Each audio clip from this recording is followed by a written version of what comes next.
use the bathroom because it was against the law, but they came anyhow.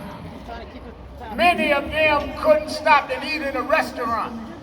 They had to put their sandwiches in a paper bag because no restaurant would serve them because it was against the law, but they came anyhow. Many of them couldn't rest in a motel overnight, but they came anyway because it was against the law for them to stop. Because they came in '63, we were able to come back in 2020, riding whatever we wanted to ride, stay in whatever hotels was available. They opened the door for us, but there's still some doors we have to open and some people we've got to straighten out. 2020, we must deal with police brutality. 2020, we must deal with those that want to rob our right to vote.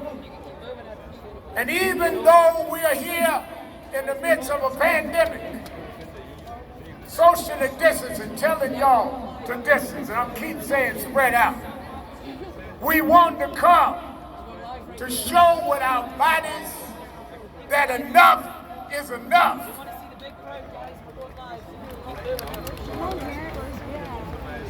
When I was headed to George Floyd's funeral, I talked with Martin III, and I said, you know, maybe we need to go back to Washington.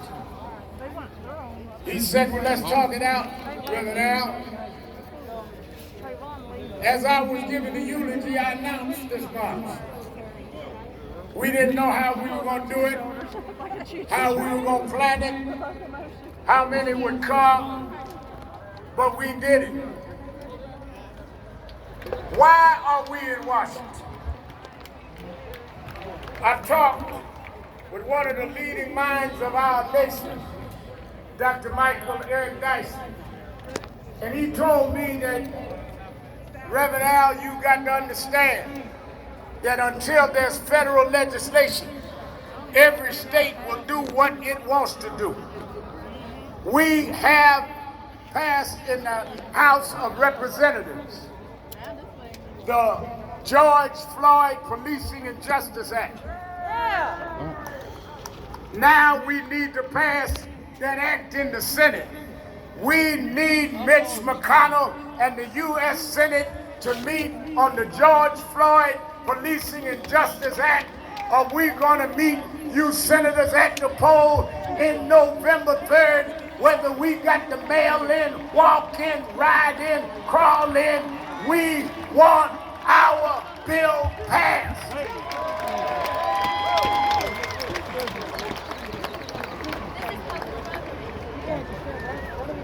Several weeks ago, John Lewis, an outstanding congressman, made his transition. Last time Martin and I were here, he was with us, John Lewis. He and Reverend Hosea Williams and Amelia Boykin were beaten on the Edmund Pettus Bridge, tear gassed, that led to the Selma to Montgomery March that got us the right to vote. And that right lasted till 2013, when they took and gutted out the middle of that bill, taking away the map. Well, we come to Washington saying, how do you memorialize John Lewis and allow the bill that he stood for us to die? We want the John Lewis Voting Rights Bill for the Congress. So we didn't just come today to have a show. Up a little bit. But no. You have to watch. Demonstration without legislation will not lead to change. We didn't come out and stand in this heat because we didn't have nothing to do. We come to let you know that we will come out by these numbers in the heat and stand in the heat that we will stand in the polls all day long.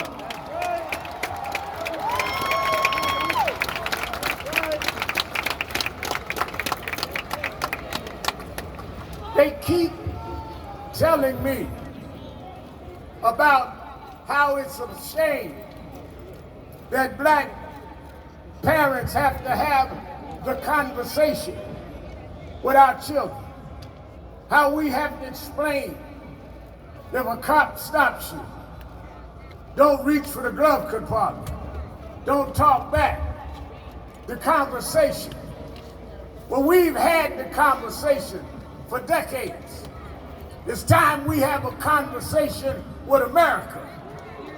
We need to have a conversation about your racism, about your bigotry, about your hate, about how you would put your knee on our neck while we cry for our lives. We need a new conversation.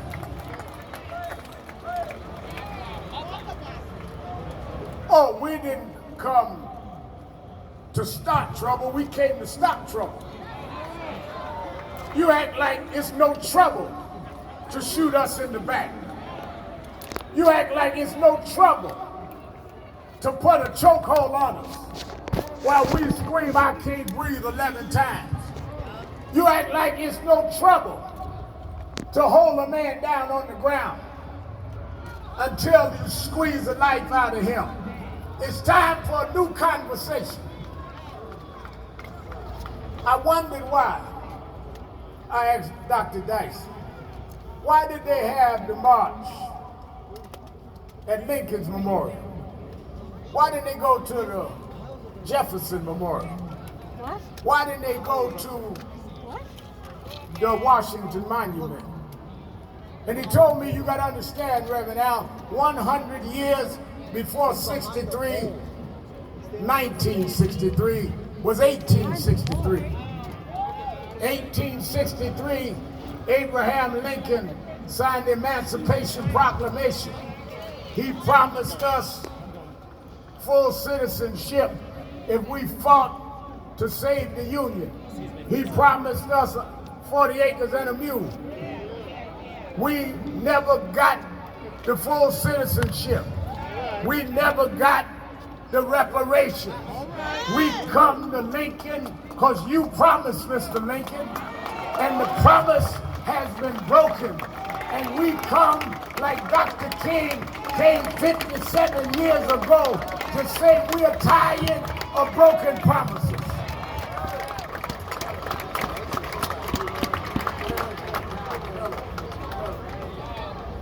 Some say to me, Reverend Al, y'all ought to denounce those that get violent, those that are looting. All of the families have denounced looting. What we haven't heard is you denounce shooting. Yeah. Woo!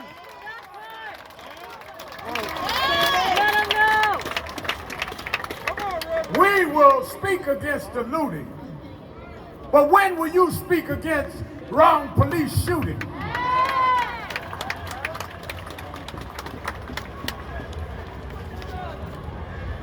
I remember Reverend Dr. Y.T. Walker sat, Reverend W. Franklin Richardson, who spoke today, and sat us down and said that after the Montgomery boycott, and they had gone to Albany, Georgia, and the movement stalled because in Albany they treated them with a certain kindness.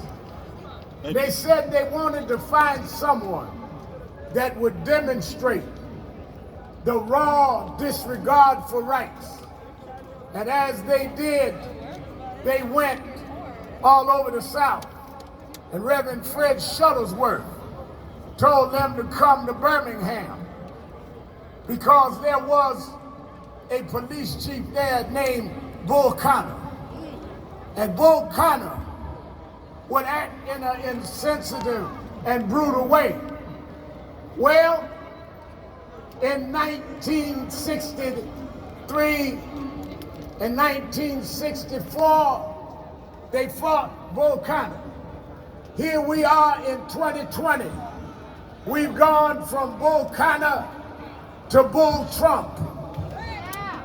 We've gone from a mean-spirited sheriff to a mean-spirited president whose lips drink with the words of interposition and nullification. We do not want to be disrespected. How do you speak while this young man, Jacob, lies in a hospital and you won't call his name? How do you sit while Breonna Taylor's in a grave and you won't call her name? How do you sit while Eric Garner's in a grave and you won't call his name? How do you sit while George Floyd is laying in a grave and you won't call his name? Well, Mr. Trump, look right down the block from the White House. We've come to Washington by the thousands. We gonna call their name. We gonna call their name. We'll never let America forget what you done. Call their names.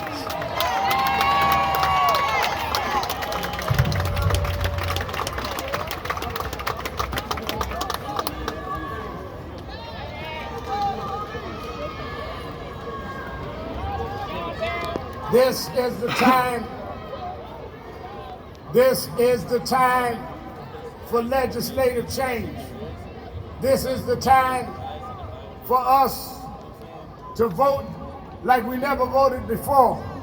And don't just vote for the top of the ticket. Vote all the way down. Go down from the top to the bottom.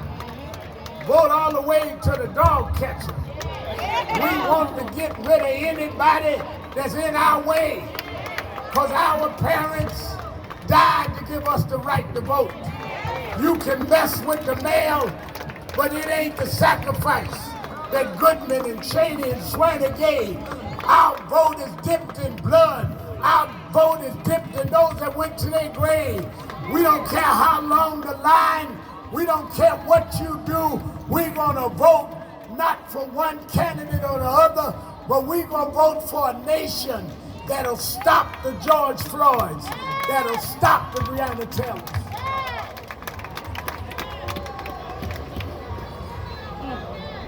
They say when George Zimmerman was acquitted for the murder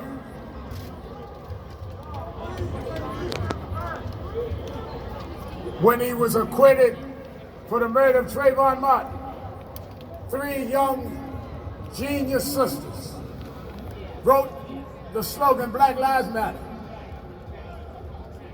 And it resonated. Why did it resonate?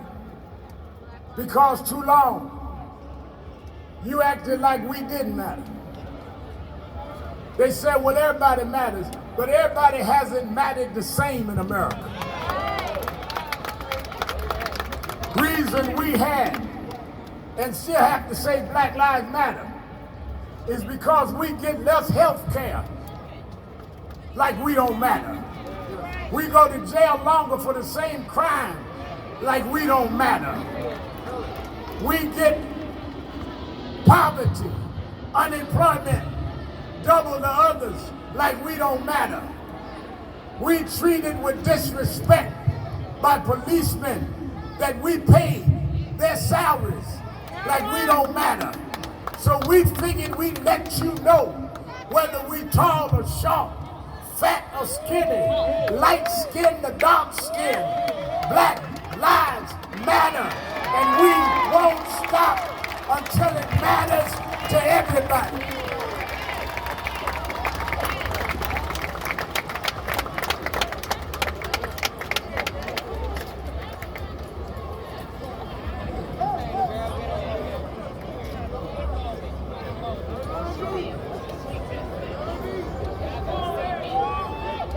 Let the sister, if she want to hold up her fist, leave her alone.